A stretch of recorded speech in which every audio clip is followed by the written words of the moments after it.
కడప టీడీపీ నేత Mysura Reddy Anantapuram two town CI Srikanth Yadav మధ్య తీవ్ర వాగ్వాదం చోటు చేసుకుంది. అనంతపురం జెడ్పీ కార్యాలయంలో జెడ్పీ సమావేశం సందర్భంగా అనధికార వ్యక్తులంతా బయటకు వెళ్లాలని సీఐ శ్రీకాంత్ యాదవ్ సూచించారు. నన్నే బయటకు వెళ్లమంటారా అంటూ సీఐ శ్రీకాంత్ యాదవ్ తో వాగ్వాదానికి దిగారు మైసూరారెడ్డి. తాను ఒక సాధారణ పౌరుడిగా జెడ్పీ కార్యాలయానికి వచ్చానని చెప్పారు. సాధారణ పౌరులకు జెడ్పీ సమావేశ మందిరంలోకి వెళ్లేందుకు అనుమతి లేదని సీఐ తేల్చి చెప్పారు.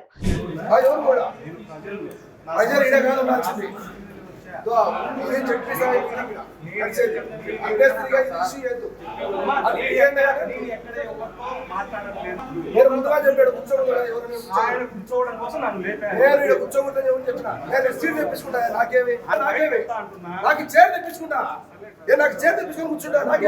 నేను బందోబస్తు వచ్చినా, నేను బందోబస్తు వచ్చినా, నేను డ్యూటీకి వచ్చినా. ఏంటికి వచ్చినా పులివెందులు చెప్పు, ఎందుకు వచ్చినా చెప్పు. వచ్చి ఆయన లోపల ఉన్నాడు, ఎమ్మెల్సీ గారు లోపల ఉన్నాడు, ఆయన లోపల ఉన్నారు. నీకేం పనిడా ఇది? నీకేం పని చెప్పు. నీకు ఇదేం పని చెప్పు. ఇది నీకు ఇదేం పని చెప్పు. చెప్పు ఇది నీకేం పనిడా?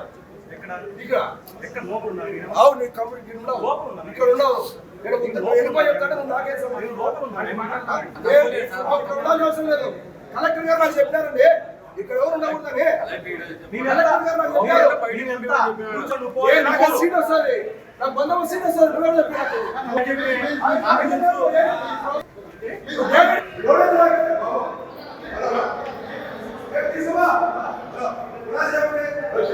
పోలీసులు మైసూరారెడ్డి మధ్య వాగ్వాదంతో అక్కడ ఉద్రిక్త పరిస్థితి నెలకొంది. జెడ్పీ సమావేశ మందిరంలో ఉన్న టీడీపీ ఎమ్మెల్సీ రామ్ గోపాల్ రెడ్డి మైసూరారెడ్డి వద్దకు వచ్చి ఆయన్ని జెడ్పీ సమావేశంలోకి తీసుకెళ్లారు. సీమ రాజకీయాల్లో ఈ ఘటన కలకలం రేపుతోంది.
కలెక్టర్